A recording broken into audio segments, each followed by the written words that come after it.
Hello बच्चों, let us read this question. This question says true/false. At a given temperature and pressure, equal masses of different gases contain the same number of molecules.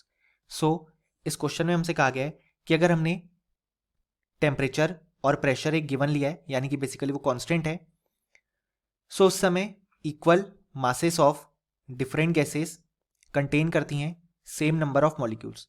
तो हमें बताना है कि ये statement true है या false. सो इस क्वेश्चन को सॉल्व करने के लिए हमें जो की कॉन्सेप्ट रिक्वायर्ड है वो है एवोगैड्रोस लॉ.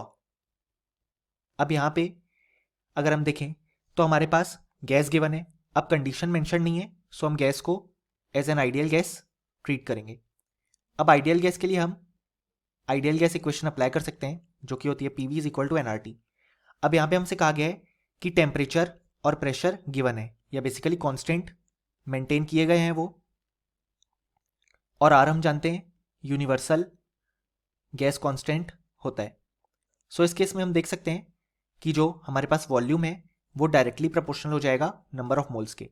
और यही हमें एवोगैड्रो लॉ का स्टेटमेंट कहता है कि basically equal volumes of gases contain equal moles. अगर हमने जो प्रेशर और टेम्परेचर कंडीशन है वो मेंटेन सही से कर रखी है. अब इक्वल मोल्स कंटेन कर रहे हैं, इसका मतलब उनके जो नंबर ऑफ मॉलिक्यूल्स हैं वो भी सेम होंगे, क्योंकि हम जानते हैं 1 मोल में Na मॉलिक्यूल्स प्रेजेंट होते हैं. सो जितने मोल्स होंगे उतना मल्टीप्लाइड बाय Na, यानी कि एवोगैड्रो नंबर, सो उतने हमारे पास मॉलिक्यूल आ जाएंगे. सो हमारा जो गिवन स्टेटमेंट है वो कहता है कि equal masses of different gases contain the same number of molecules. So ये स्टेटमेंट इनकरेक्ट हो जाएगा, क्योंकि हमने देखा equal volumes of gas contain करते हैं इक्वल मोल्स, या basically equal number of molecules, ना कि इक्वल मासेस.